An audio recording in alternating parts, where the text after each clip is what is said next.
Hello, hello. Welcome to Unrestricted Live. This is episode 4. Thank you so much for tuning in. My name is Athena Simpson. I'm a productivity and business coach, but I'm really passionate about redefining the ideas of success. So that's why I've started Unrestricted. I feel like we need to have a different conversation and break the societal norms around success and killing ourselves and sacrificing our lives and trying to reach unattainable standards. So Unrestricted Live is all about introducing you to amazing people who are living in a different way, and they're kind of bucking those societal norms, and they've got different mindsets, really exciting practices, and really exciting stories. So that's what we're here to do today. And the reason why I'm so passionate about this is because I myself got taken down by trying to chase the unrealistic expectations that society sets for us around success. I, tried to kill for the career. I set up a business. I ended up burning out horribly. And through that process, realized this isn't what life is about.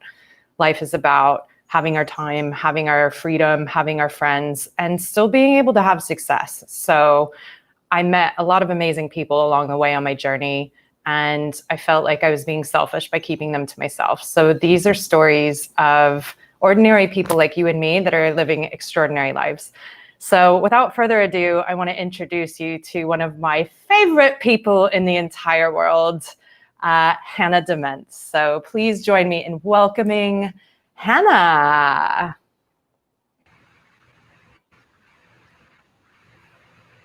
Hello. Hi.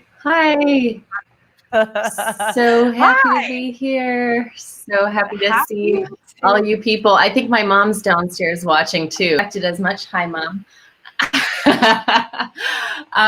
So like Athena said, we met last fall in Indonesia in a circus, in the circus world. But leading up to that, I've been a massage therapist for nearly 7 years now. Yeah, 6 or 7 years now. And I always knew I wanted to be a massage therapist since I was in high school. And I saw a massage therapist come to a career fair. And I thought, that lady has the good life. She is making her own schedule, and she's taking clients she likes, and she doesn't have to go to work, anywhere she doesn't want to. And it kind of stuck in my brain as a potential good way to make money that would allow me to have a certain level of flexibility and freedom. So I did grow up in Minnesota, and that's where I am right now with my parents visiting during this quarantine. But I did go to university here as well, and I studied philosophy. And as soon as I graduated, I moved out to Los Angeles, and that was like 2013. And I went to massage therapy school there in LA. And I just got really enmeshed in the world of health and fitness there. I grew up in the Midwest, so I was so not exposed to that world whatsoever. My sister was out there as an actress, but I moved out there and it just was mind blowing, all the different people out there in such a transient artistic community, just pursuing whatever it is that was calling to them. And it's not a cheap place to live. So everyone was working really hard and making a lot of sacrifices to be pursuing those dreams, myself and my sister included. And my mom actually came out to live with us at one point. All of us Diment women, kind of have a wild streak. Yeah. But yeah, one thing that really was crazy about LA that I realized is that you can make money doing anything. So I was seeing personal trainers making 6 figures easy, and so as a massage therapist, I didn't think it'd be possible to make that kind of money. But I got out to LA and I was like, whoa, you can make really good money in health and fitness and wellness, especially in places like LA. Mm-hmm.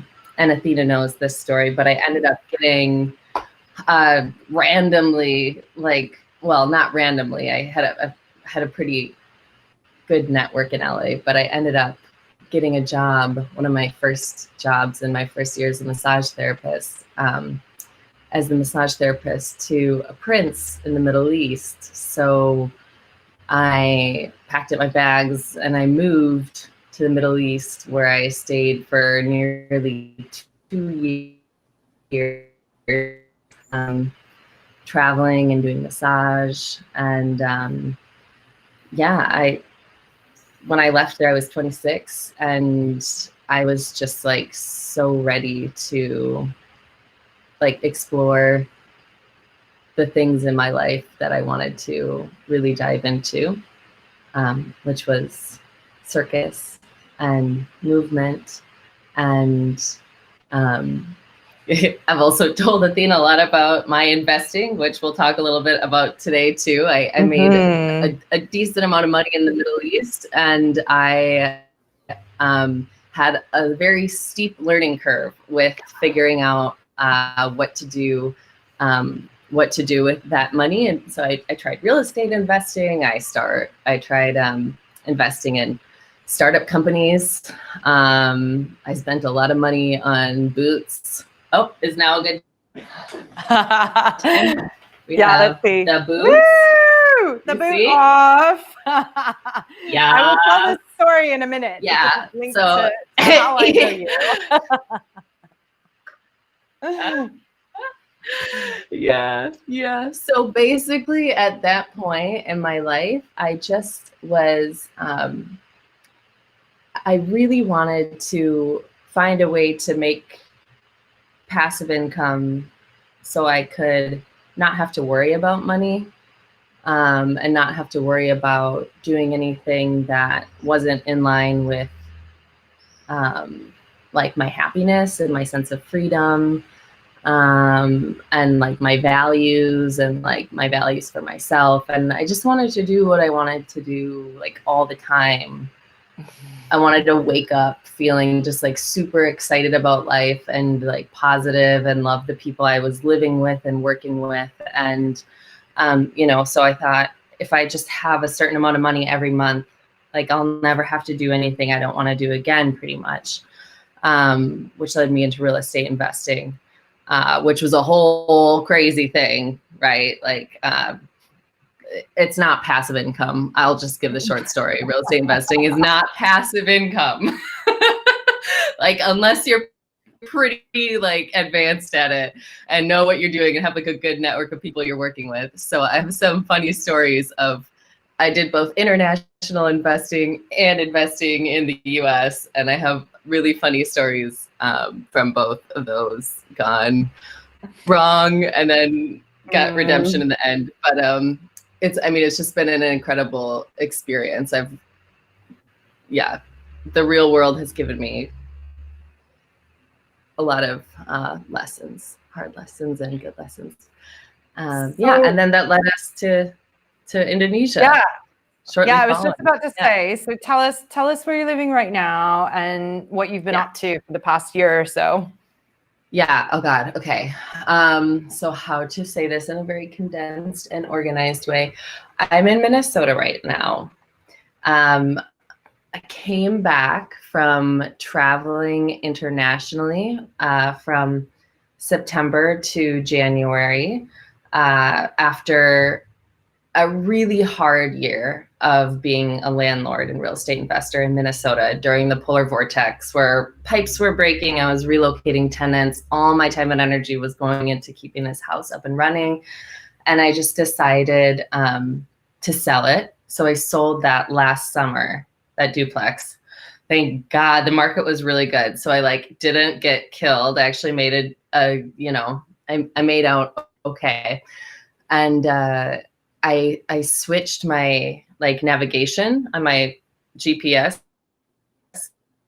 my little life GPS, from like really heavily pursuing like security and passive income to just being like, you know what, I'm going to pursue like the thing that's really exciting to me. And I'm just going to do it. Like, I'm just going to like pretend like nothing can go wrong. And like, I'm just going to do it fearlessly. So at that time it was aerial silks, even though I was like 28 and had done aerial silks for like a year. And like, Cirque du Soleil artists are have been doing gymnastics. And I love Athena because, you know, she's in her 30s and I'm in like late 20s, and we're both like adult circus performers who like, we're like super like crazy, like business, like money making mindset. And then we're like, you know what? No, like this is all a mess and it's like not all it's cracked up to be. And so I kind of have a similar story to Athena. I had that moment where I was like, I'm burnt out. I'm like working for the wrong reasons. I don't think I'll ever reach the point in my mind I think I need to reach to allow myself to do the things I want to do. So I'm just going to like switch that navigation off and stop trying to pursue security, which is kind of like an arbitrary goal. Like, where does it end? And I just decided to run away with the international circus because I just wanted to like live and breathe circus for like 4 straight months and like see what happened. Like, it was a big experiment. Like, I didn't know if I'd come out like a Cirque du Soleil artist or if I'd be like, you know, able to be professional afterwards, or if I just come out with like the best friends in the world, which I totally did. The community was hands down like the most magical part of that experience, like just all day inspiration. But yeah, so now I'm back in the States, come to. Okay, I'll wrap this question up because I know this is a long answer, but I went and studying, training aerial silks primarily, and I shifted halfway through to fire dancing, which I had never done before. And I just got obsessed with it and started training for like an hour to like 5 hours a day, depending on the day. And so I kind of, you know, when you're in a space where you can just do nothing but train all day, like you can learn things really quickly. So I started performing. I like performed for my first time in like the town square in Antigua, Guatemala, like where no one had ever performed before, because like I got a permit, which was really awesome. But, you know, just like magical things that I never even imagined at the outset. Like, I didn't think fire dancing was going to be it for me, but it ended up being it for me. So when I came back to the States, I like switched gears. Like, I was like community living, and then I was like, I'm going to go, oh, hi, Heather. Heather just logged in. She's in Minnesota. She's one of my beloved clients, massage clients, and dear friend. Hey, Heather. Oh, I see everyone's coming in. Hi, everyone. So yeah, I was just saying I went from living in a circus community with like 20 to 30 people for like 4 or 5 months to building out a van. And the plan was, before the coronavirus hit, was to go to all the US fire training regionals, because apparently we have some of like the best fire dancers in the US. And so there's like a whole circuit of festivals where you can go to train. And so since that was like my like vision, I oriented my whole next moves around that. So I built out a van to travel around to those because I didn't want to get an apartment again. So now I have a van, but everything got canceled. So I've just been, the last month, I just driving around the US by myself in my van, which is customized for all my like fire staffs and whips, and I have a glitter bar, and like I got the whole shebang. Glitter bar is my favorite part, dude. Like, if you're gonna outfit a van, you have to have a glitter bar. Like, I have a full eco glitter bar. Like, it's biodegradable, ladies, like, and gentlemen. Like, when things are up and running again, it's gonna be like a party van. I got a full thing of face paints now. I have glitter. I mean, it's like a straight up circus van. So if you guys haven't seen it, I think Hannah's posted some pictures on her Instagram, which you can see the renegade flow. But it's pretty incredible. Like, when you just have this idea of like what living in a van is like, and then Hannah just sprinkles her magic on it, and it's got this like pull out yoga deck. It's got an eco glitter bar. It's got a place for each, because she got into like, whips and rope darts and all sorts of like dragon staffs. And I think there's some knives in there. And now there's like I mean, it's incredible. Yeah. And I'm a dress-up trunk. I mean, it's like a circus fan. Of course, a tickle trunk? It's a tickle trunk. This is the Canadian word for a dress-up, like your dress-up closet. In Canada, they call it your tickle trunk, which just sums up Canada, for me at least. So yeah, I have a tickle trunk. So just to give some context about how I met Hannah. So for those of you that know me, I also ran away to the circus, and I kind of like quit the company I was a partner in. I sold everything that I owned in London, and I was like, do you know what? I'm running away. I'm going to let the universe kind of like show me the way. So Hannah and I were like very, very much in a similar life stage at that point. And there's even more similarities, which we'll get into a bit later. But I got to Indonesia at Momentum a couple days before Hannah, and they had this thing called silence in the morning. And at first I was like, ugh, God, they're telling me to be silent before breakfast, and I don't like anybody telling me what to do. So I was like, this is terrible. Like, this is ridiculous. And then like 1 or 2 days into it, I'm like, this is the best thing ever. Like, and now I've inflicted this on my poor parents. I'm like, I don't speak before I feel like speaking every day. So they never know when they can talk to me in the morning or not. But like, nope, I'm not ready yet.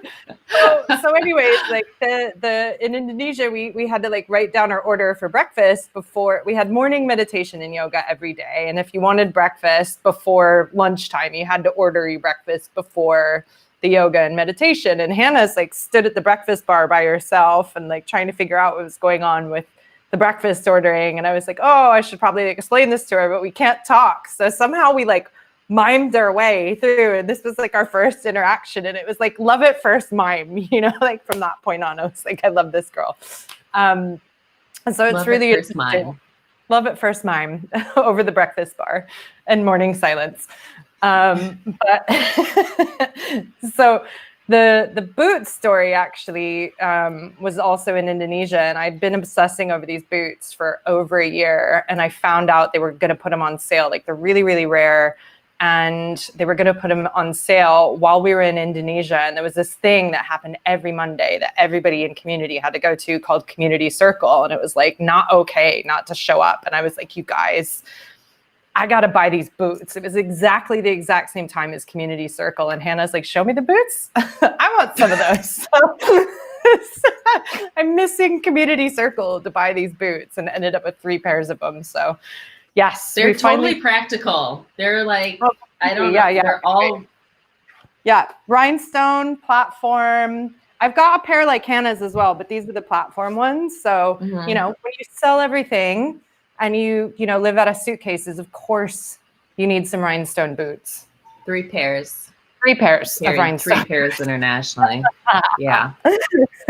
So, it's super fascinating, dude. And you lived in circus communities, you picked up fire dancing, and, that's something you're passionate about, but also like taking on what could be really like scary prospect of like driving around the country by yourself in a van, kind of like pursuing the things that you love. So just tell me, I mean, obviously we're in the middle of a global pandemic, but how has this experience shaped what you're planning on doing over the next like 3 to 6 months?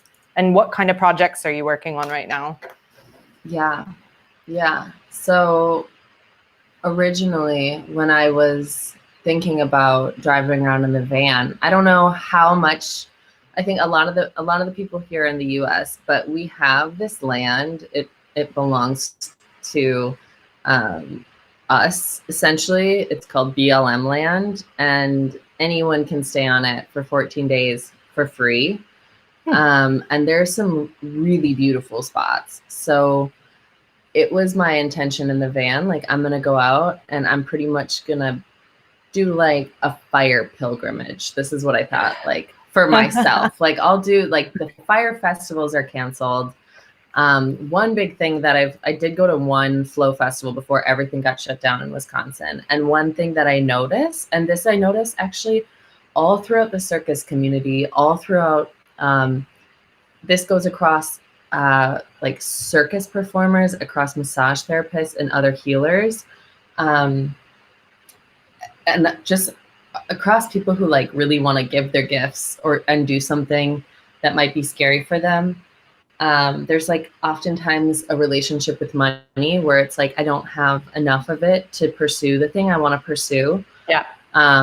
So really during this time with the van, I was like, well, I'm unemployed. Like I'm not massaging anyone in this pandemic. And it's like, fine, like it's all good. But I was like, you know, where's there space that we can create in unconventional ways where like there's like a perfect overlap of things that have slipped through the cracks, like this land that we can be on for free. Like it's huge amounts of land. Like if I could find good spots, I could, you know, share these spots with people,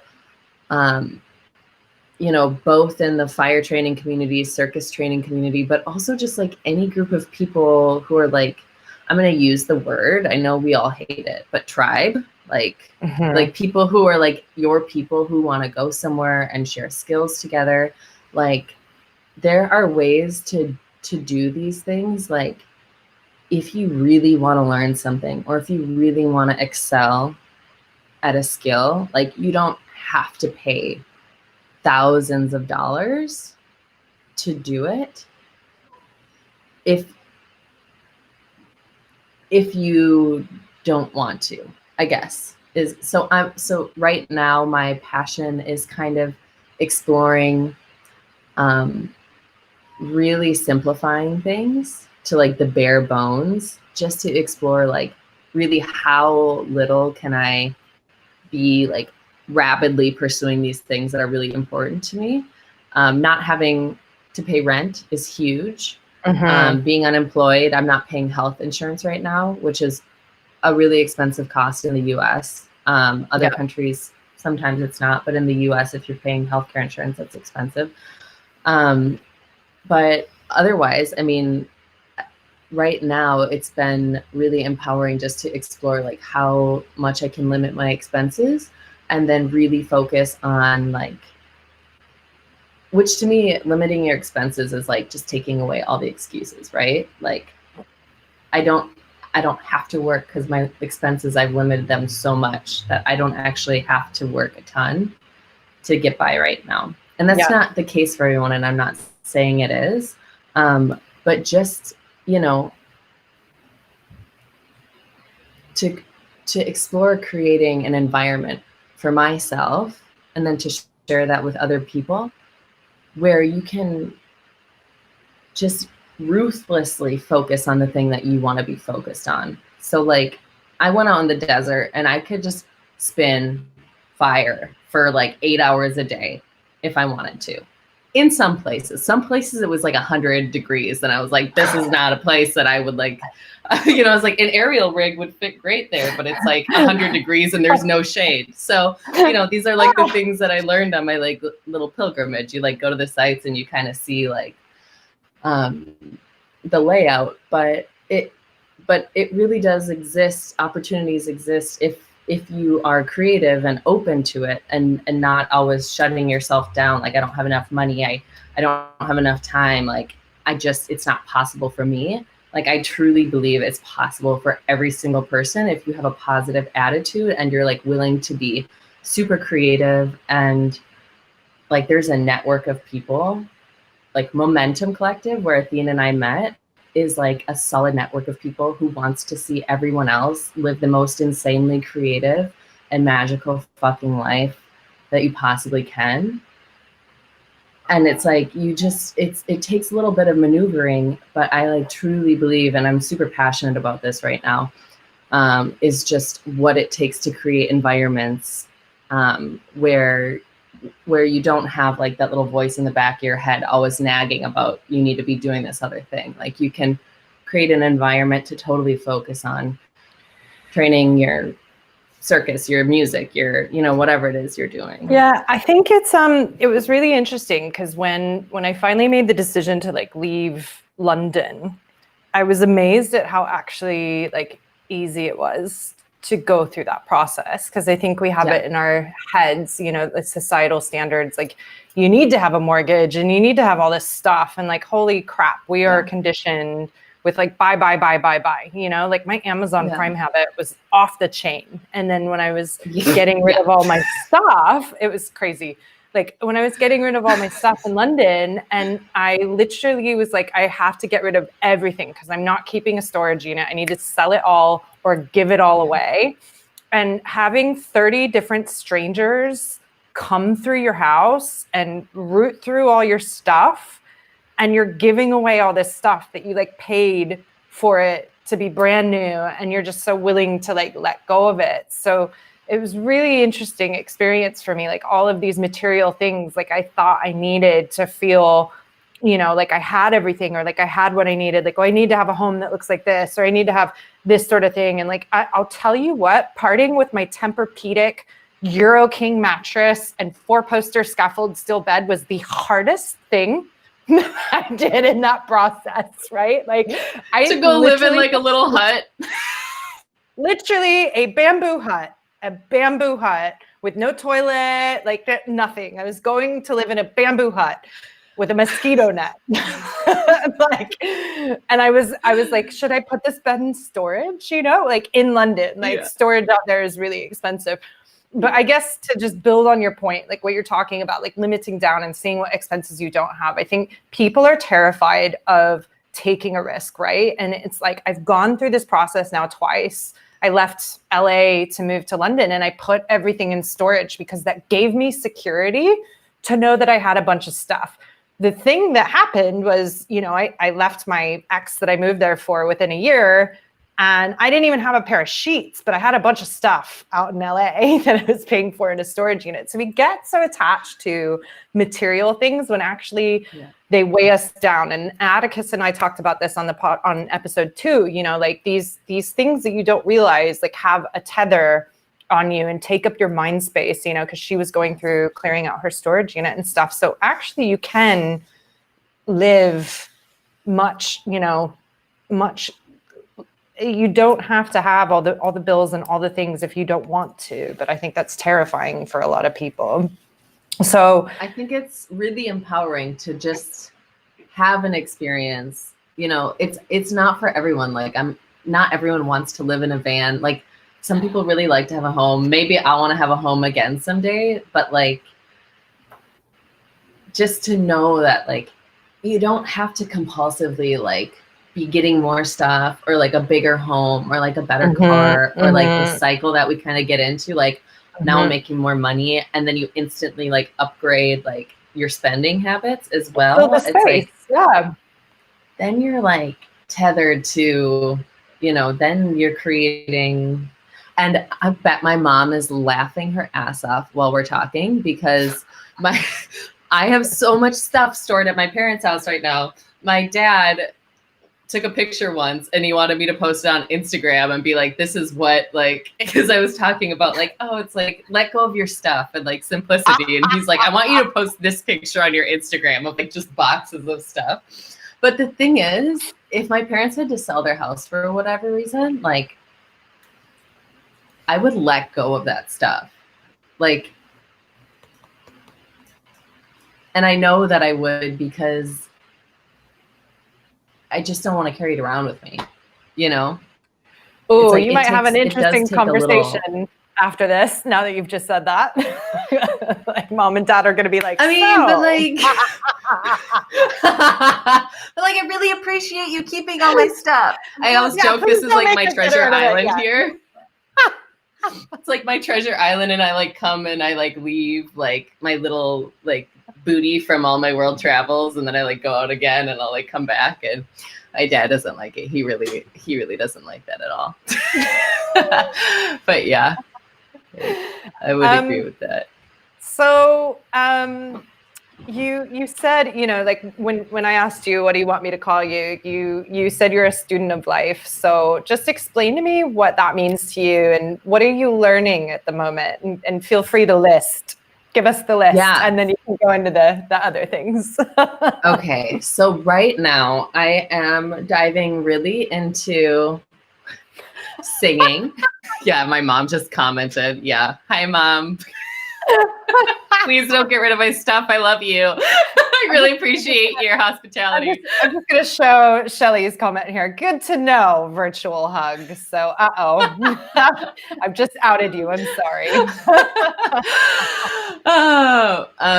Okay. So things I'm learning right now. I just started a mentorship program with like Bulgarian singing. So like a specific style of singing, which is pretty athletic.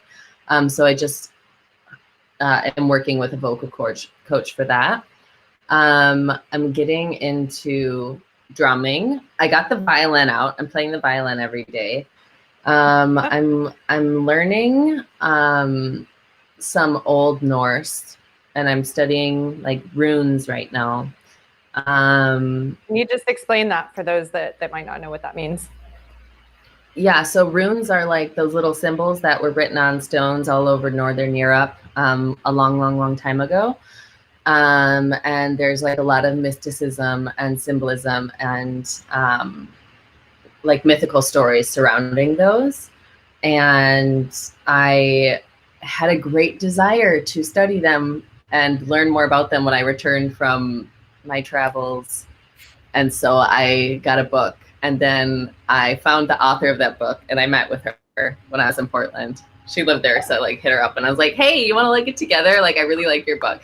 So then she gave me another book, and she told me to buy this drum. And so I went to this like traditional Northern European drum maker, and I bought this drum, and I've been playing it every day. And yeah, so it's just kind of like following that little like string of excitement. So I have added that to my van. I got a bunch of face paints. I'm learning how to do face painting because I think that's a really fun part of performance, fire performance and circus performance. Like if you're only okay at performing and you're like a full grown adult who like is just starting, like having your face painted really cool is a great way to like fool the audience into thinking you're like a professional. So so like glitter and face paint, like distraction, like from the fact that I know like one move. And it's just super fun. And yeah, so I'd say that's what I'm learning right now. Whips, dragon staff, and rope dart are like the circus like fire toys I'm learning. And I'm always happy to like, if anyone's curious about any of those, I was super freaked out to get into fire dancing for a long time, and like I was always kind of like, how do you even get into that? Like, who teaches you that? Like, if anyone's ever interested in that, like, please hit me up. Once I got started, it was so much easier than I thought it was. Like, I thought it was like a secret world that I wasn't allowed into, and it's totally not. It's like the most inclusive world ever. Like most of these worlds are, once you just go do it. So that's like the skills I'm learning. And then I feel like learning how to live alone in a van as like a single female traveling alone in a van is like another kind of like student of life skill I'm learning right now. I have some scary nights, Athena, you know, because I text you and I'm like, I'm at a truck stop alone and like I'm scared, like I have no reason to be, but like I'm just all alone in a van at a truck stop, you know, like these things that when you're doing new things just naturally come up. And that's kind of like my edge right now is doing the van life alone and being in the unknown in the pandemic, you know, but everyone's in it together. We're all kind of like sitting at our parents' house, a lot of us, and like, you know, wondering what life is all about, pretty much is how it feels. Like we're all dealing with it in different ways. Like some of us are diving into hobbies. Some people I know are like playing video games all day and like drinking, you know, Yeah. like we're all coming up against that question of like, I wanted to have all this time and now I have it. Like, what am I doing with it? You know? I think it's so, I've heard it referred to a couple different things, but the one I like the most is like, this is the great reset. So, you know, like it's forcing us all to stay at home, and a lot of us haven't necessarily spent that time alone with ourselves, you know, or had, you know, we had the excuse of like, oh, I'm so busy that you couldn't do things that would better your life or try new things, or, you know, whatever it was. It's like busyness is an excuse a lot of people have, and stay in that space. And I was definitely one of those people. Like, I'm so conscious now about saying I'm so busy. And it's a thing that I use to deflect things that I just necessarily like don't want to do, or that I'm afraid of, or whatever. So I'm really conscious now of using that term, like, oh, I'm so busy, you know, because it's like, am I making myself busy? Am I busy in my head? Am I genuinely busy? Like, why am I using that? Why don't I want to do this thing? So this great reset is now, you know, making us ask a lot of questions and be uncomfortable and sit in a state of uncertainty. And like, how do you manage your well-being and your mindset in a constant state of uncertainty, you know? And you know me, I'm someone, I like my expectations managed. I like to plan things. I like to know what's going to happen. And like, you know, up until a couple of days ago, I didn't know when I was going to be able to leave the house again. So tomorrow they're finally dropping the house arrest that we've been under for 74 days here in Panama. I've been able to leave the house once. So, that's, you know, crazy. Because you're in a flat too.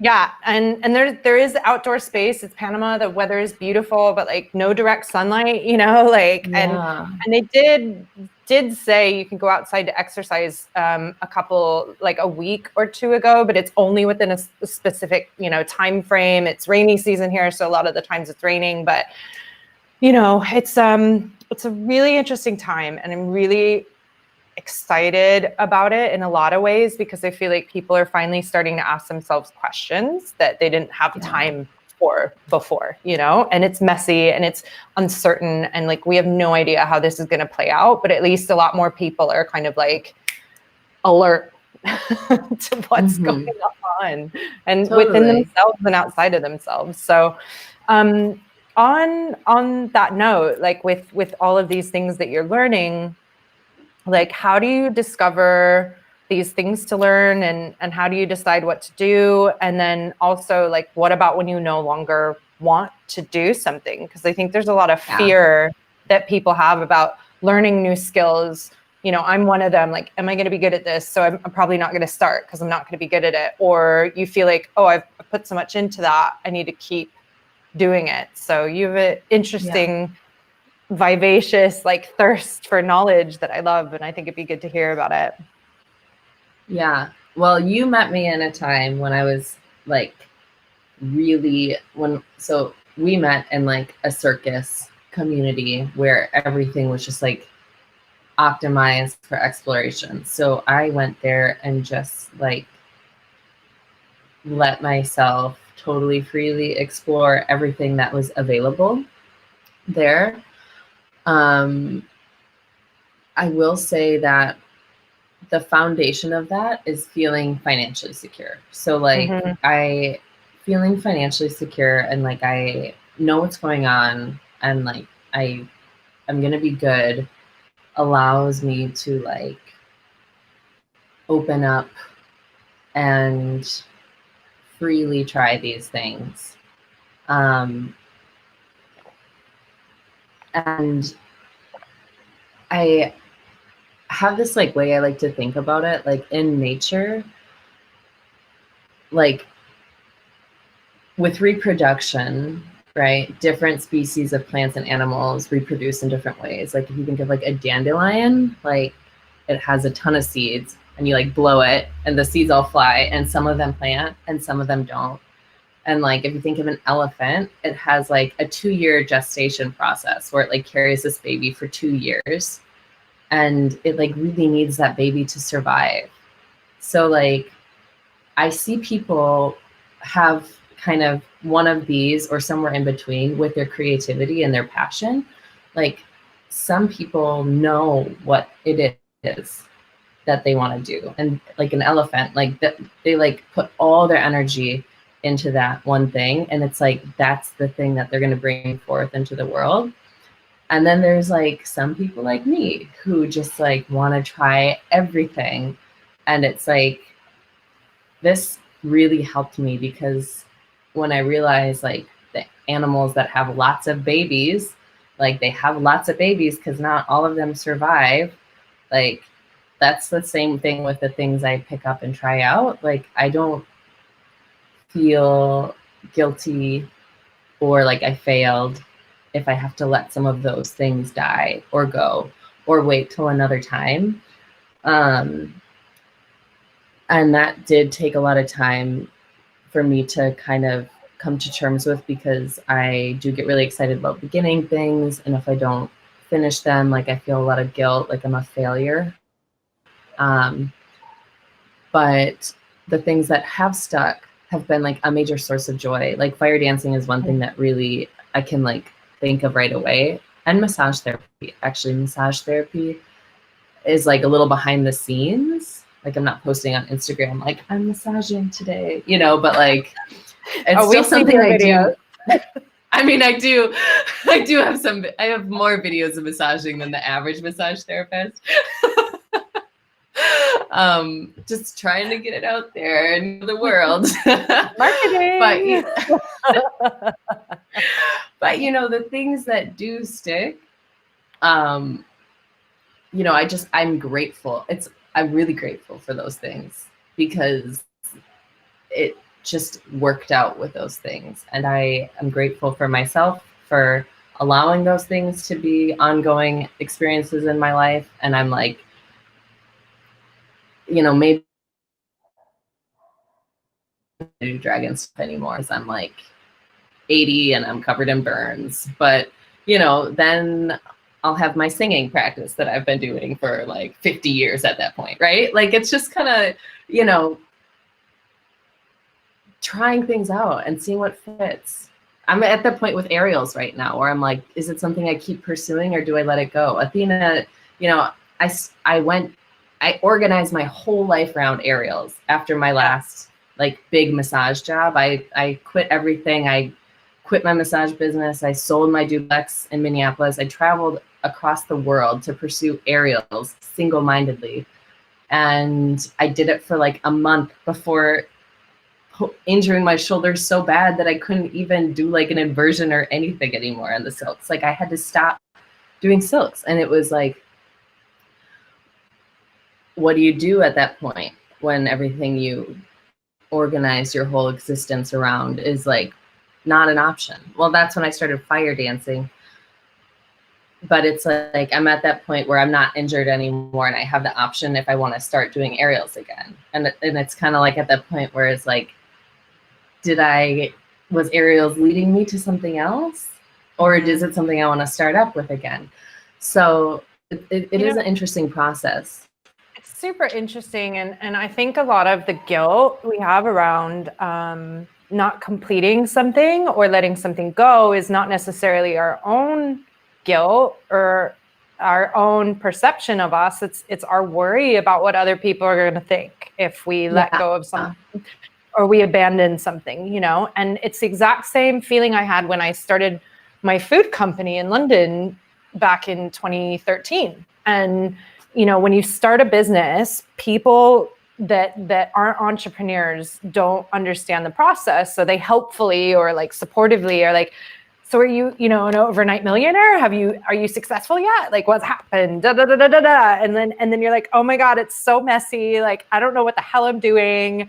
I don't know if this is going to work. And so you have this pressure, you know, and then people are like, you're crazy for giving up your job and doing that. And that's really risky. And da, da, da, da, da. So you have all these people's like voices in your head.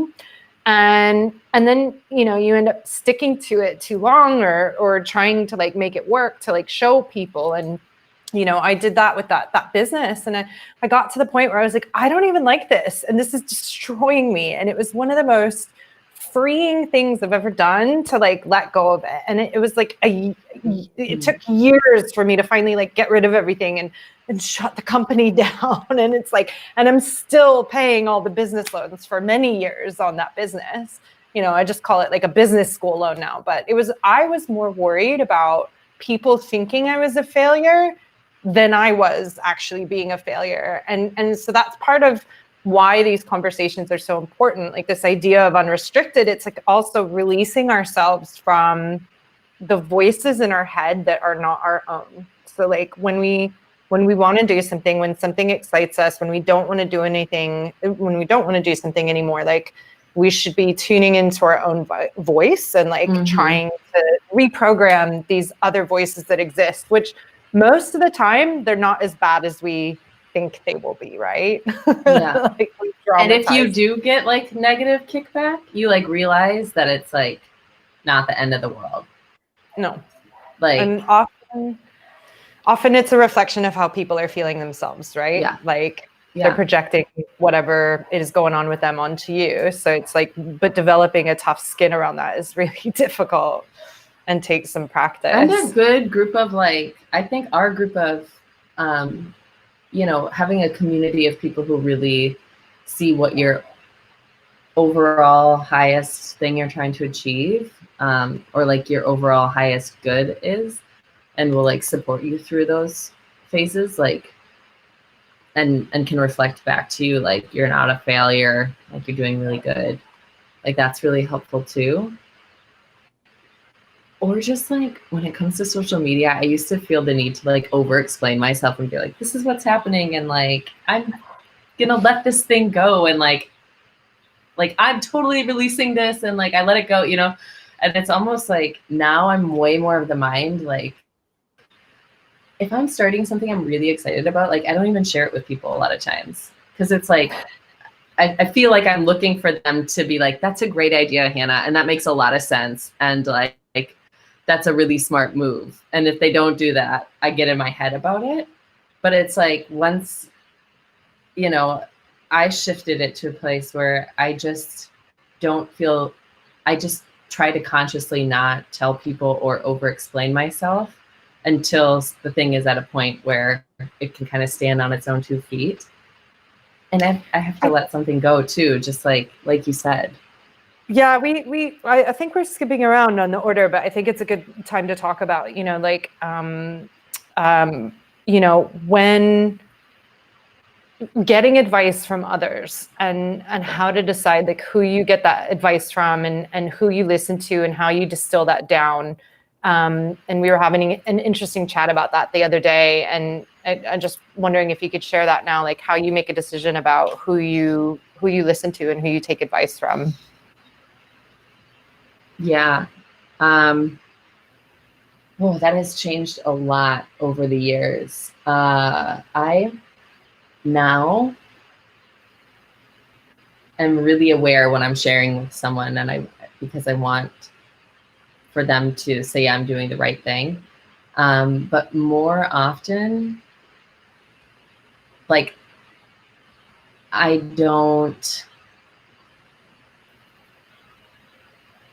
take advice from and listen to and really value the people who are living a life that I would also want to emulate or live, or they make decisions in a way and from a place of like centeredness and not from fear. Like anyone who's leading their life in a space from fear is also giving advice from a similarly fearful space, and myself included, you know, in times of my life when I've been afraid or anything.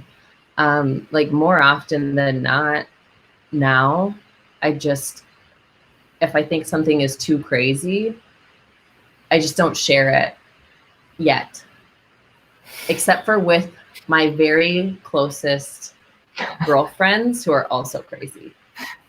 And that includes 3 human beings who I'll like share my craziest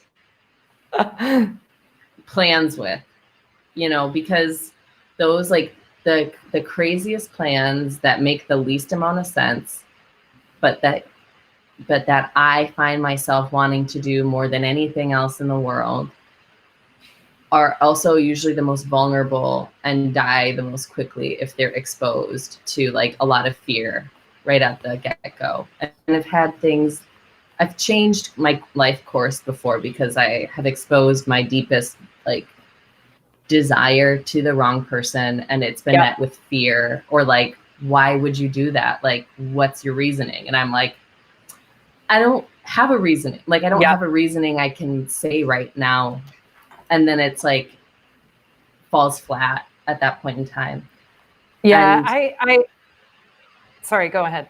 No. That's I just think it's something that I've learned, and this isn't just for personal decisions, right? It's like business decisions. And, you know, for a couple years, I was, you know, part of the company that was creating the largest community around people changing the future of food. And that had like hundreds, if not thousands of startups, and these startups like all going through unique challenges, but startups are all at different stages of business. You know, you have people that are thinking about starting a business. You have people that are just about, you know, to launch or have just launched. You have people that maybe got their first little seed round funding. And then you have people that have gotten millions and millions and millions of pounds. So, you know, they're all at different phases. And one of the things that I experienced both there and in my previous role of, you know, running a nationwide program that was helping young people get into free space, but also bringing them together, is like the power of community and surrounding yourself with people that are going through similar challenges that you are. Because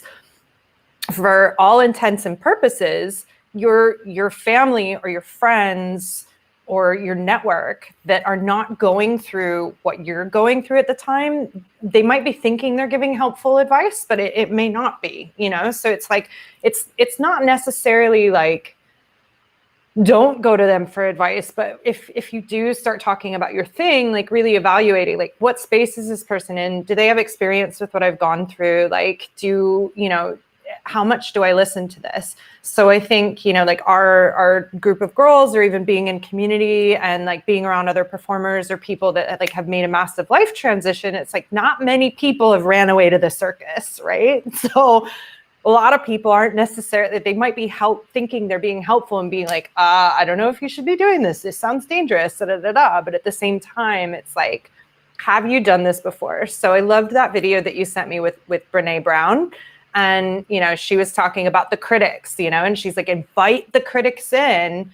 And, you know, if they have criticism and they're not in the ring with me, like, thank you very much, but I'm not going to be listening to that.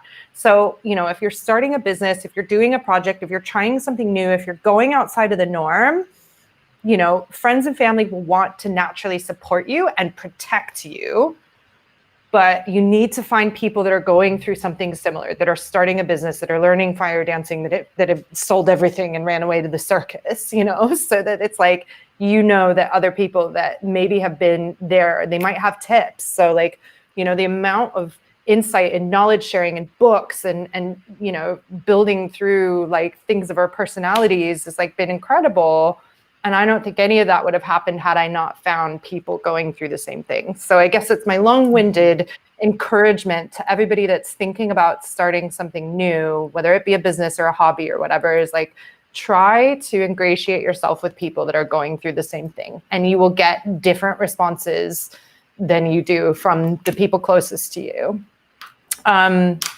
So yes. Stephen Pressfield said something like this, that your friends and family make it both on the list of like your biggest allies and like your biggest like obstacles as well. Like they make it on both of those lists because they inherently want to protect you. Yeah. Right. So it's like, it is so helpful. And you genuinely find people going through the same thing. Yeah. I mean, you genuinely want to, like, you know, be I don't know, as successful, but like you want your friends and family to think highly of you too. So we might make sense for the way that we talk about things, or, you know, or change our mind because they're like, actually, I really want them to like think I'm doing a good job, you know? Yeah. It's interesting. I'd just like to say on record that my mother is very supportive.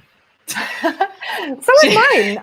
Yeah. But incredibly supportive. Very lucky. But even if you don't have supportive parents who don't support your like weird, wild ways, like there are so many, like a whole communities of people out there who will.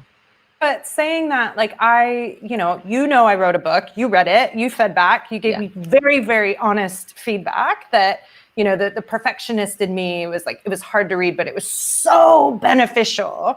But I haven't let my mom read the book yet because she's not necessarily the target audience that I'm going for, right? And like, it kills me to withhold something like that from her at this stage, but I don't want to burden either of us with that before it's ready, because when you're growing a business or you're putting together ideas, it's messy, you know, and there's a process that you have to go through, and you kind of see it in your head, but you can't articulate it to people. And if you put it out there too early and tell them about it, then they can be like, what? I don't understand, or whatever. So the withholding of information until it's at a certain point isn't necessarily a bad thing. It's like you're still working it out yourself, and you know, inviting in feedback, which I absolutely will want her to give me feedback when I feel like it's at a stage that I'm like, I've gone through that process of developing it and designing it to a point I'm happy with, right? But I'm getting feedback in the meantime from people that I feel like are like definitely my target audience, which I realized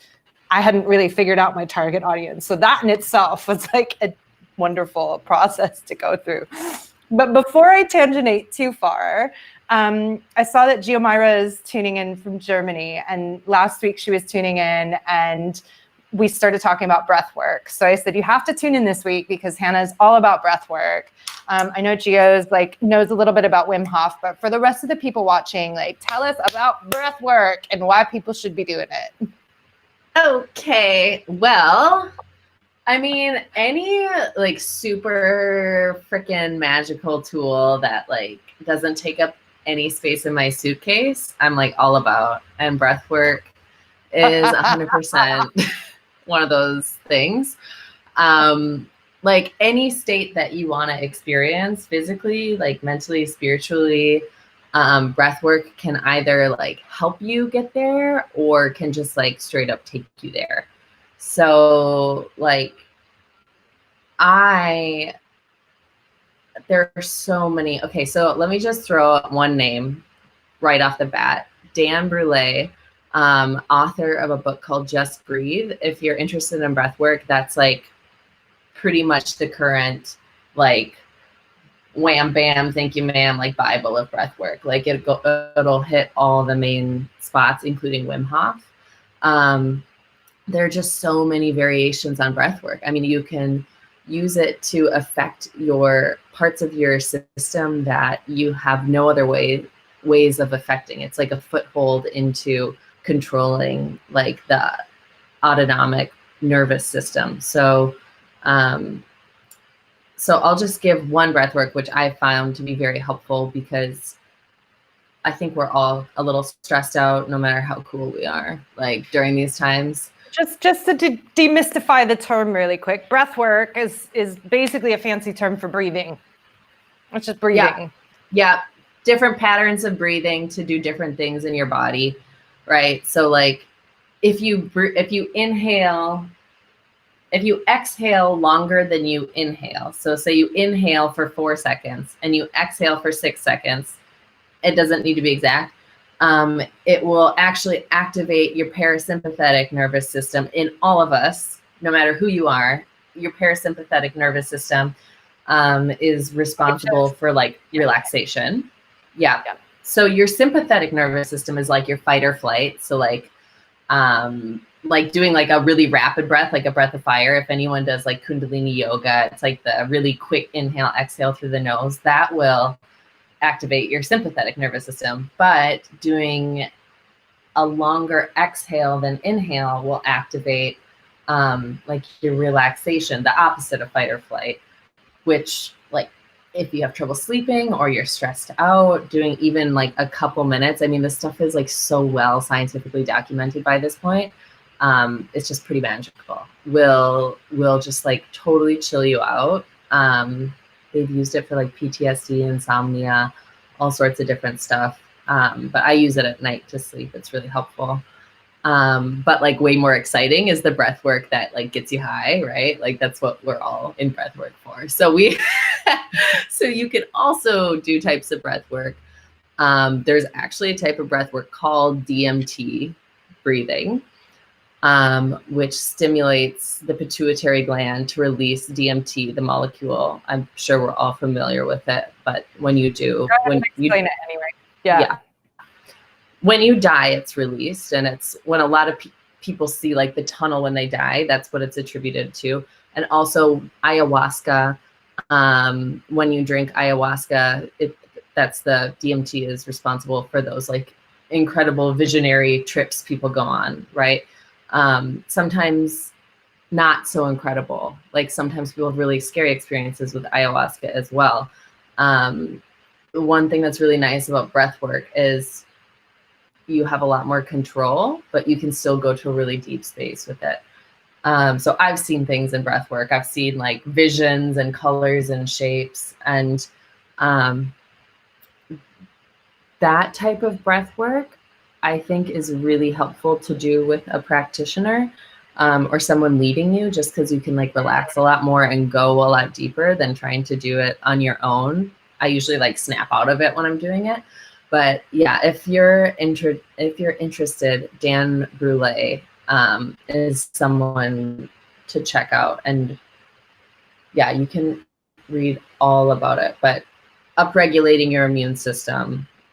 I mean, in a time of pandemic, we should all be studying breath work because it's free, it's super powerful, and it feels great.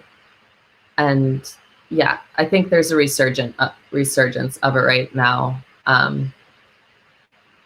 Just consciously focusing on breathing, because I mean, it's people who experience it have nothing but like really powerful experiences usually to report with it. I hope that. Oh, sorry, go ahead. Oh, no, I'm done. I will trail off forever unless you stop me, Athena. You know that. We've had enough of these conversations. Right. So, no, but what I was going to say is like breath work is something I was interestingly resistant to and still am. And it's, for me, it's rooted in a sense of control. And I've always, and this is something that I've really uncovered since I like left London, was like this idea of control and how I've always tried to do things to keep myself in control, right? And sometimes to my detriment. And breathwork's one of those things, especially when guided by somebody else, like I freak out, you know, and I even sat out of all the breathwork. We had an amazing breathwork instructor down in Guatemala for a couple weeks, like going deep. And I like sat out of those classes. I did a little bit, I dipped my toe in it and I was like, okay, this is interesting. But at the same time, it's like this idea of letting go of control while you're completely in control. And I can't even explain it, but I just want to put it out there, because a lot of what I like to talk about on these things is like, you know, I'm a former roadie. This whole hippie thing is like, you know, if my 15-year-old self saw me now, she'd think I was so uncool, you know, that I talk about this stuff. So, and I turned up at the first circus camp like, I don't know about these people, and there's morning silence and there's meditation and there's all this stuff, and like, what is cuddle puddles and eye gazing? Like, get it away from me. So I guess that's my way to say, like, I was and am still resistant to some of these practices, and I need to kind of like ease myself into it. And breath work is one of those things that I don't know why. I feel like it's rooted in my need for control. And once you start focusing on your breath, you realize how much you, like, for me, it was like, I hold my breath like a lot, and I have very short breaths, and it's almost like keeping it inside of me. So, you know, just little things that you can do, like being conscious of your breath, or just trying to do like 10 minutes in the morning while you're doing like a meditation or whatever. And meditation is still another thing that I'm like, still getting there. I need to be guided. I can't do it myself. So or yoga, which encourages you to look at your breaths while you're doing the moves. And with anything, with any new skill, with any new thing that you're learning, it's a journey, and it takes consistency and diligence to get to a certain level, but it's still interesting to explore. And the thing about breathwork that I think is like I'm even more resistant to is this idea of like cold showers and being out in the snow. That's totally Wim Hof. Do you want to explain that really quick? And just this stuff. Yeah. I am also resistant to that. I grew up in Minnesota, and it's cold enough without like Colorado. 20 layers on, right? So it is really good for your whole body to take cold showers, because you're essentially, all of your blood is rushing from your organs to warm up your outer skin. And then when you start warming up, it just flushes the internal organs again. So, I mean, it's just excellent for circulation. It's great for your immune system. I hear it gets easier. I took Wim Hof's 10-week training, and I am still on week 2. So that was 2 months ago.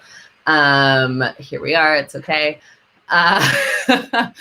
But it's resilient. I mean, breath work is all about resiliency. So you're just getting stronger, and you're strengthening systems in your body that are really challenging to strengthen in other ways. And cold exposure also strengthens those same systems. So your nervous system, your circulatory system. Breathwork for me was super important because I don't know if I shared this with you, Athena, but like when I performed when I was in high school, I had, I was going through a lot, and I probably a lot of stress on my nervous system, for whatever reason. Like I fainted off stage during a live performance. I just blacked out and I fainted there's a full audience. Like my first boyfriend was there. It was really traumatic. And I felt it coming, and I was like starting to black out, and there was just like nothing I could do about it. And I just blacked out. And the next thing I knew, I was like being dragged off stage. And like this fear, this thing has existed within me ever since, which is like this desire to perform and this fear of losing control over my body, like in a situation. I think it's part of the reasons I do silks, because like if I black out, I die. So it's like the stakes are higher. I haven't blacked out. But breath work is like that system, that like nervous system, created that and presenting myself to other humans. That's something we all have to go through in one way or another. Like we all do shit that scares us. Like this podcast scares me. Like I did breath work before getting on this podcast. I did breath work last night. It's like it works in a very real and reasonable way. And you don't need to go off the deep end and do like 3 hours of Wim Hof breathing and like hallucinate and see, all these things. You can use it in whatever way you want to. And it's really just unique in its ability to target systems of the body and achieve things that I think all of us, that hold all of us back in one way or another. Like stress and fear hold all of us back in one way or another. And breathwork is totally free and one of the most powerful things to address those just physiological things happening in our bodies that keep us from doing things that we really want to do. So is there like a quick technique we could teach everyone, like something basic? Yeah. So the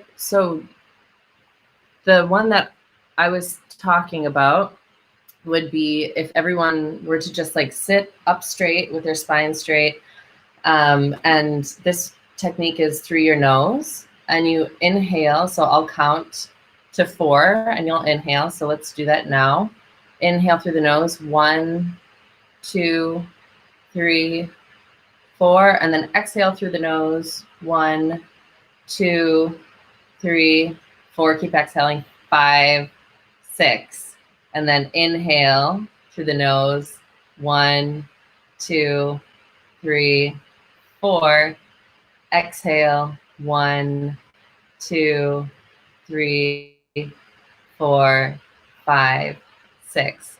So that you can do it for, if that's uncomfortable and you're like, I'm running out of air, you can like inhale for 3, exhale for 5. Right. The important part is that you're exhaling for longer than the inhale. And that is the breath I do when like I'm in Minneapolis, and you know all the things that are going on right now with the rioting and the protesting, and the city's on fire, and there's just like a lot, you know, to be processed and moved through. And that's a breath work I've been doing often throughout the days. It's very calming to the nervous system. So Giamira, I'm just going to pull it up on the screen. She said, such a lovely way of putting it. I think I overcomplicate things, or I'm scared to try it, but you explained it in a very simple way. You're right. I think it's my need to control the situation. So we've got someone that loved your explanation of breath work. And I think it really is about, you know, just dipping your toe and trying things. And then if it's something that resonates a little bit, then you can explore it further. But there's so many tools available to us to enhance our well-being, our immune system, you know, just our general like lives and health that have been available to us for centuries. The ancients all practice these things, and because of modern lifestyles and convenience and technology, you know, like we've cut a lot of them off. So like with Atticus last week, 2 weeks ago, we were talking about our channel, our body, this intuitive, amazing, intelligent system that we sit at a desk, or we go and sit on a couch and we don't move it, and how that helps us like make decisions. Or things like breathing, like the fact that breathing can stimulate like chemicals in your head that give you hallucinations, that people are like going out to the middle of the jungle to like throw up and have these experiences, you know, like you can just do it sitting at home with a little practice. So it's just incredible, like how movement practices, or how these different like lifestyle practices, we can start unlocking this intelligence in our body that we've just, you know, because of the way society is now, we've removed ourselves from. So I think it's really, you know, that's one of the things that has stuck with me over this experience, is like, actually there's all these things available to us, and we resist them for whatever reason. Like I'm too cool for school, I'm rock and roll, whatever, like, you know.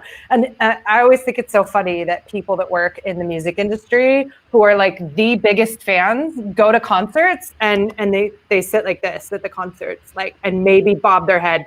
That's how you show approval. Like, we're not allowed to like just lose our shit and be like, oh my God, that's amazing, you know. And it's been so fun to like stop working in the music industry so I can actually go to gigs and be like, yeah, you know. So, anyway, I'm terminating again, but I love it. One of the things I wanted to talk to you about before we wrapped up, because I think this is so interesting about you. You started mentioning investing. And if you could just give us like an overview about your experience with investing, and just quickly kind of what it was like and what did you learn? Because I think this is a very intimidating space for a lot of people, and they don't even consider it. Totally. Okay. Well, first, let me just preface this by saying I have invested a lot and mostly have not been successful, because there are a lot of people who are really good at this stuff, and they like are out there, you know, doing it full time. And I just like jumped into it. So I have a lot of experience on what not to do. I think I have people watching this actually who like work as investors. That's like their job, is like, you know, venture capitalists, whatever. And like, I've told them my stories. This is not financial advice. She's just talking about her own story. This is not financial advice. What I have found, so I bought, I've invested in property. That was very hands-on, and I don't regret it, but I also, you know, wouldn't do it again alone. I would say the most accessible form of investing for me, because I do like the real estate market for different reasons. If you don't want to like own a house or like worry about the upkeep or anything, but you kind of want to be invested in like the real estate market, they have one of my favorite, this is not advice, again, like do your own research, but one of my favorite things to use is called Fundrise, which is like crowdsourced real estate investing, where people who know a lot about the market are handling your money. And I have had better returns with that than trying to run my own property and, you know, deal with, I had a contractor who scammed me and took 40 grand and I never heard from him again. He didn't pay any of the subcontractors. You know, these things don't happen all the time. That actually was apparently really rare. But the last property I bought turned out to be like a cult leader who was like, it was like a community, like an off-grid community in Belize. Where I was like, you know, going to invest, and it ended up being, it was a one-page contract. This is my first investment ever.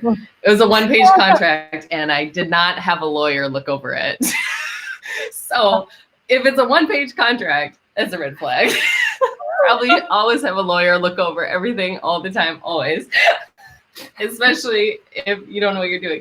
This is, again, I didn't want to get advice from a real person who knew what they were talking about, because I knew they'd be like, this is fake. And I really wanted it to be real. So I was like, I'm not going to ask anyone who would actually know. Like, I'm just going to do it and see how it goes.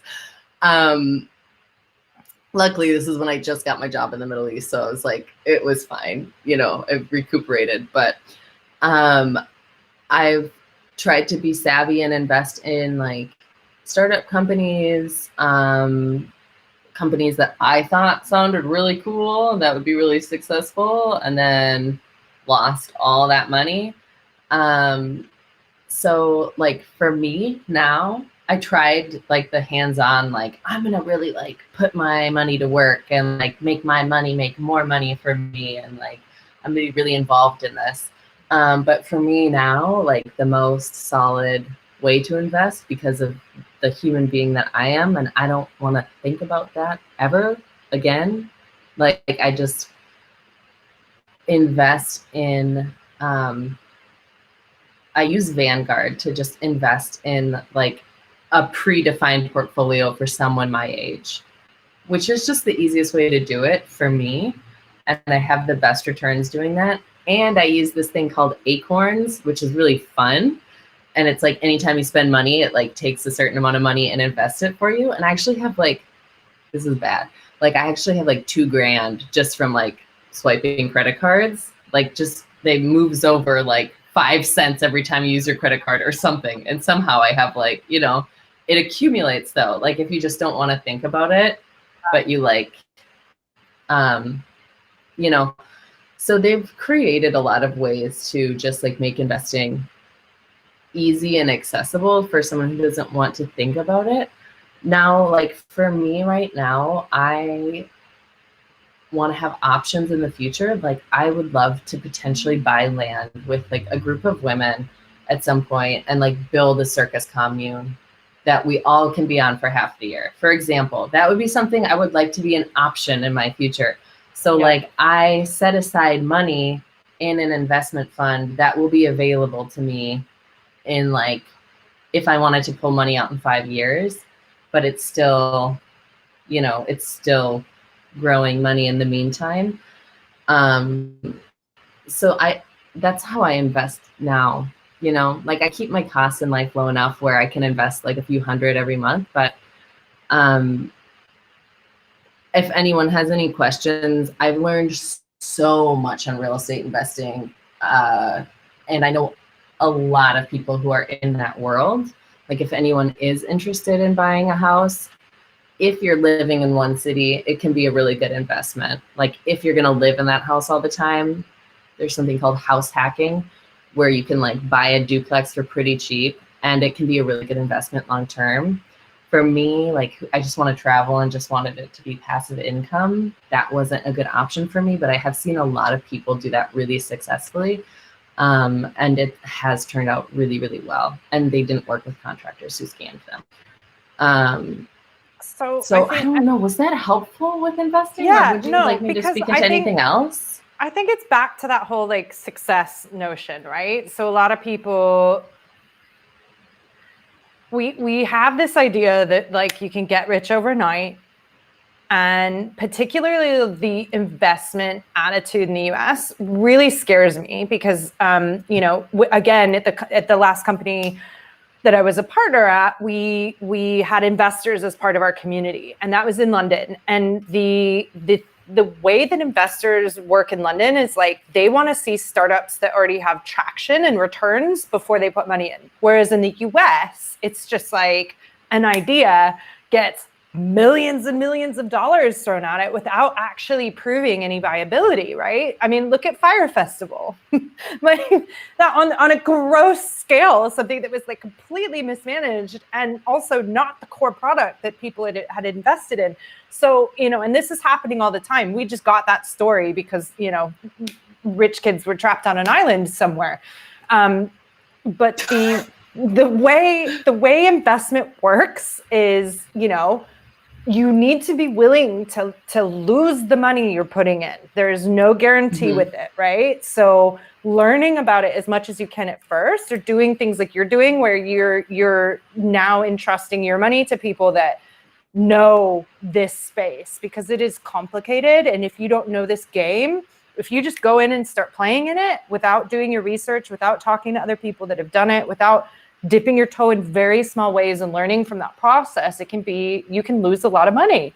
And also there are a lot of people out there with amazing ideas that are very good at like selling you the dream and selling you this idea of like, this is going to be the greatest thing ever. And the thing is that the company or the return or the profitability or the whatever money you're going to get back, if that person has no substance behind what they're doing and their ability to execute is lacking, you will lose that money.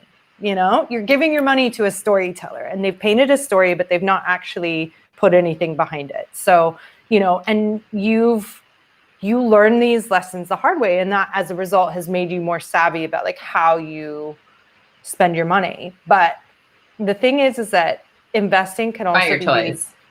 Yeah. And boots. Fire toys and boots.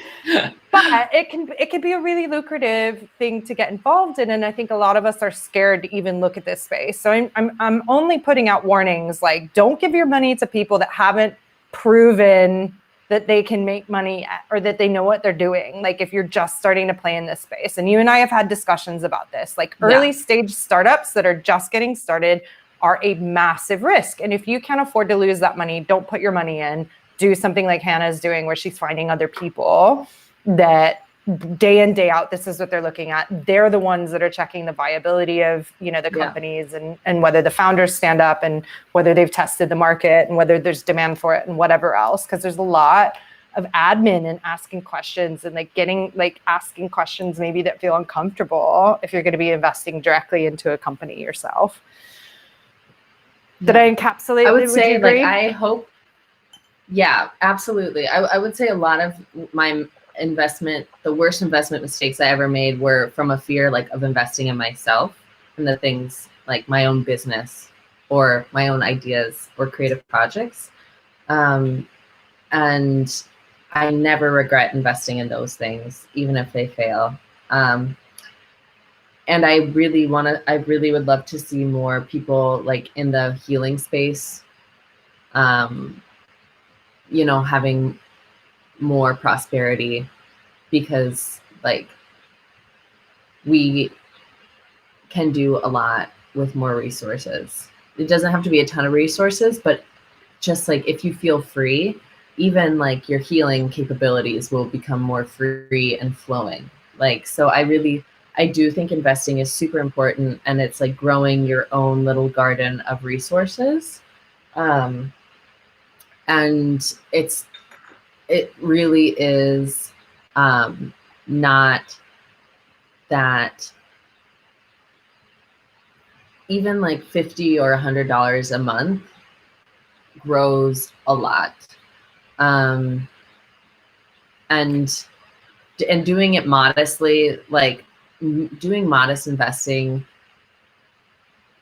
and like growing my own little resource garden was the best thing I ever did. Trying to make like huge investment moves that would like set me up for life was like where I found myself in deep water. So Desert Mare said, great conversation, ladies, inspired some consideration in what I have done to invest in myself and great ways I can document and utilize my skills and abilities. Thank you both. I think that's the point to take away, right? Like, do not, if you go at it to like make a little bit here and there, learn, test, refine, you know, don't put yourself at risk of like losing everything, then you can stand to do really good over time.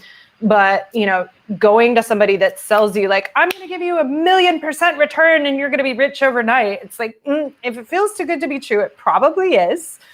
But that doesn't mean don't start playing in this space, because one of the things that I really like you, I think artists, creatives, healers have so much potential to really impact the world. And there's a negative association with money. They think that they're selling out or not being true to their craft if they get involved with money. And the thing is, and you know, I've talked about this time and time again, like the charity model is broken. When you're waiting for other people to give you handouts, or when you don't have money to make decisions for yourself, then other people make decisions for you.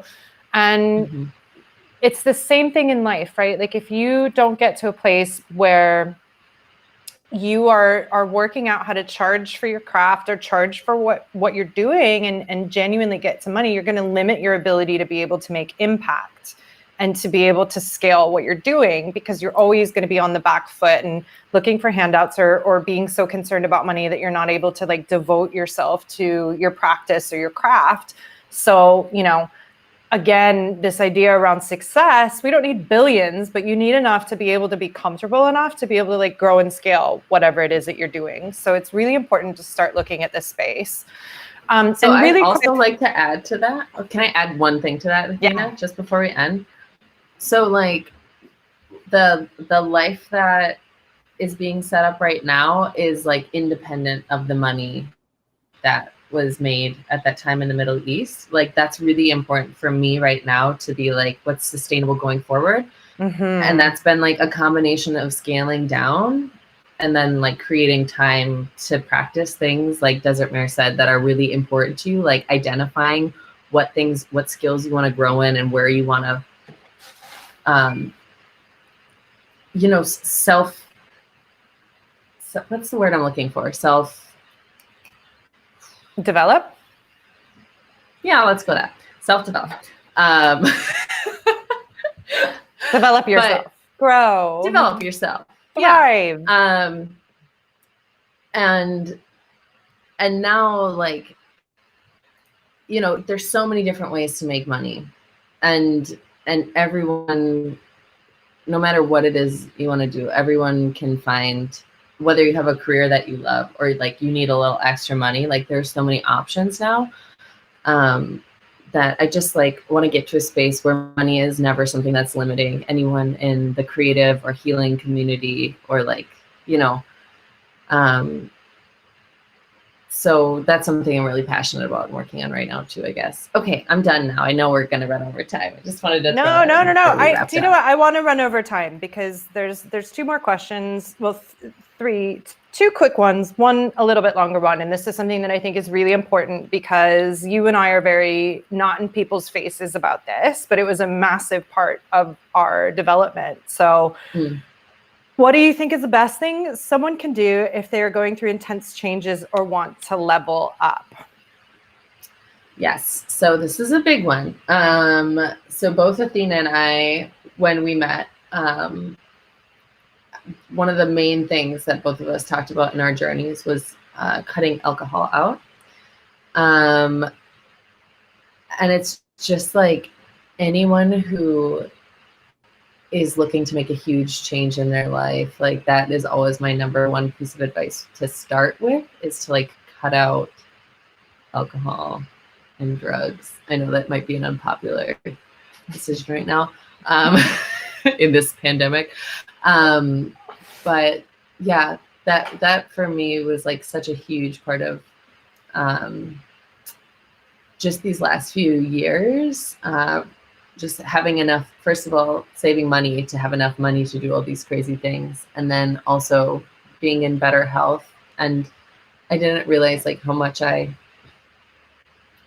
relied on it in the past to make connections. So I think restoring that knowingness that like I can connect with other people without that, and experiencing just like a level of clarity and productivity that doesn't exist in a world where you're hungover all the time. Yeah. Like if you want to accomplish big things really quickly, that's like always the number one thing. And Athena and I really bonded over that because we both saw such huge changes in our lives when we cut it out that, yeah, both of us get excited about talking about that. And Athena has a good group too, and you're releasing a podcast speaking to the woman who started it. Yeah. So that's I'll be sharing information about that tomorrow. It's coming out tomorrow. I think I'll be sharing it on Thursday. But like there's movements now of people that are having different discussions about alcohol that aren't centered around being like, there are people that are in a really bad place with it and they need a lot of help and support and assistance. But, when you think about 86% of the American adult population in the US drink alcohol, which is one of the most addictive substances on the planet. And it is literally a poison to your body. So everybody's going to have varying degrees of relationships with it, how it holds them back. Like for me, I was pretty much catatonic for 2 days and I would just lay in bed and eat takeaways. And it was my tool that I used to like stay in my unhappiness.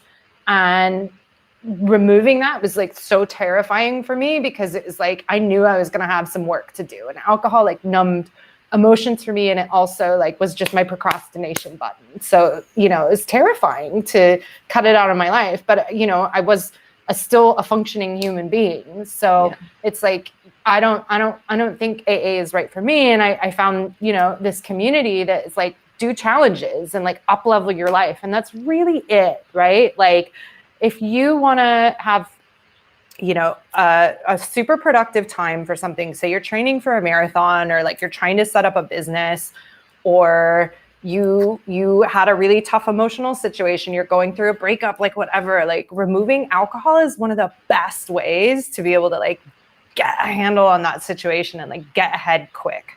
And you and I both don't talk about it a lot because it's just part of our journey, and we're not like in your face or preaching to anyone, but holy crap, can it have like a mind-blowing, like positive impact on you?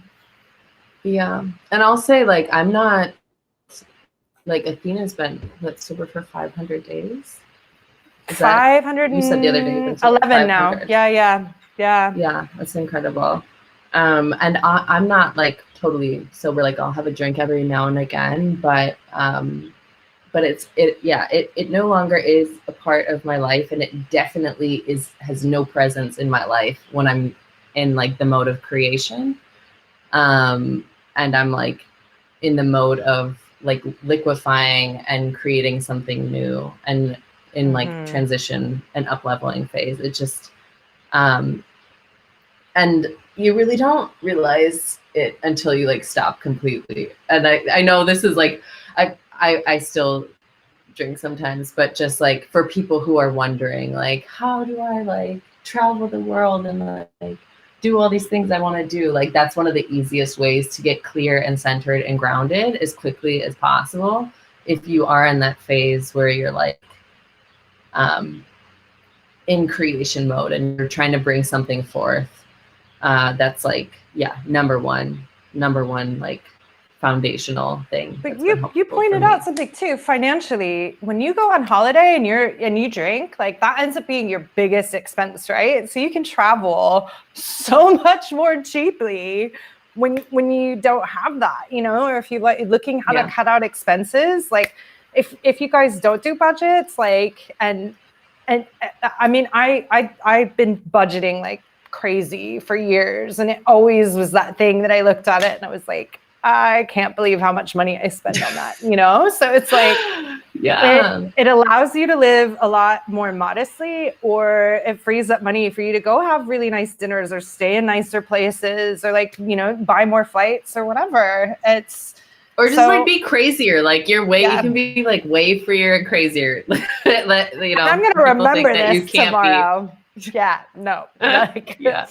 I remember everything now, and I am like fully like okay with being crazy like this. So, but yeah, if anyone has any questions about that, I know it's a sensitive topic. Like both Hannah and I are like really open about it, and open about like, you know, where she's at now, where she, you know, it's still a part of her life in some way, not nearly as intense as it used to be, or me, like it's not a part of my life, but you know, I've kind of documented my journey openly because it's had such a profound effect on me, and I know how hard it was for me to get started. So, so yeah, I wanted to make sure that we drop that in there, because it's not about shaming. It's about, you know, literally like, you said it great the other day, you know, it's like, how can I take these toxic patterns, behaviors, thoughts that I have and replace them with positive ones. And you can do that like one by one. But one of the easiest ways to get like massive like growth very quickly is removing what is literally a poison, you know? So, and the industry is the industry that makes it is the same industry that tells you that you should moderate. And they're the ones that are like controlling that whole narrative around alcohol aware, drink aware.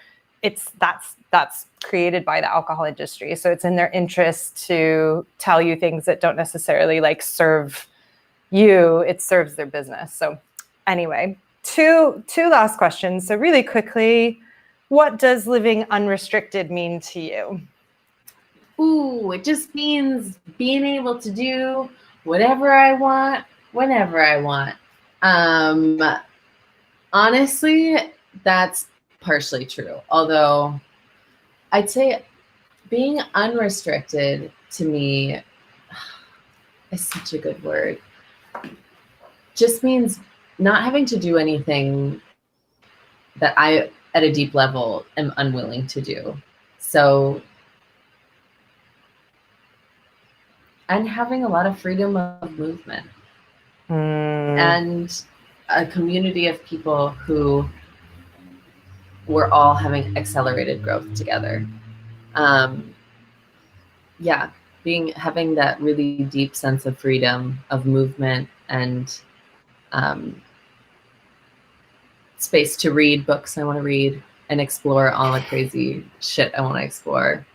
And then be able to help and have a healing massage therapy practice, but not in a way that makes me feel like my body is going to die because I've been doing like 8 hours of massage for the last 5 days in a row. You know, being able to actually give an amount that feels good for my body, and also be able to do all the stuff that I want to grow and always want to grow. That's what it means to me right now. Yeah. I love that. So last question. When I have conversations with people, I like to blindside them with this. So if you had a magic wand, and when you waved it, one thing could happen. It could be professionally, it can be personally, it can be globally, whatever. It's your magic wand, you wave it, one thing can happen. What is that one thing?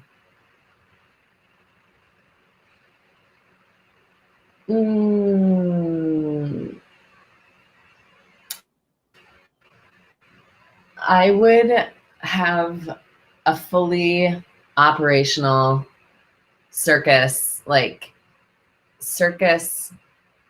center in Portugal where it was like a beacon where anyone in the world could travel to live in residency and train and meditate and be in communities of creative people. And there would be horses as well. Okay. Yeah, that honestly is what it would be right now. Amazing. Yeah. I love it. I'm there. Oh, my lovely. Like, I honestly, there's like a million more things that I wanted to chat with you about. So I might have to like ask you back on at some point. So thank you for letting me take your podcast virginity. I seem to be doing this to all of my friends lately. I think it was amazing to hear your insights and be able to share this incredible life, you know, like from living in the Middle East and being exposed to crazy rich lifestyles to, you know, trying out investing yourself to deciding I'm going to reduce down everything and live in a van and go explore this practice. It's like really inspiring how unrestricted you are and how you're working towards becoming unrestricted, but have a lot of thought around how you're doing that. So thank you so much Thanks for having me on. I sharing. love all the things to come. I'm so excited to see everyone who's going to be on here in the future. It's such a beautiful space you're creating. And thanks everyone for hanging out. I love you all. Yeah. So I'm gonna move Hannah off to stage left for a minute. I'm just gonna bore you guys with a couple little notes before I wrap up. So normally we do this every Sunday. We're actually going to be taking a week off. So the next broadcast will be on Sunday, June 14th. You all should be on the mailing list now. So I've got some super exciting announcements coming out this week, and just exciting stuff, both for me and just what's happening out there, and with this content as well. So I'll be announcing the next guest very soon. I'm going to keep you in suspense, but in the meantime, please, like this video, leave Hannah a comment for what you thought of it, and do subscribe to the channel because we'll have a lot more of these conversations coming out in the future. So thank you so much for tuning in. Let's rewrite the idea of success and let's all work towards becoming more unrestricted. Thanks so much.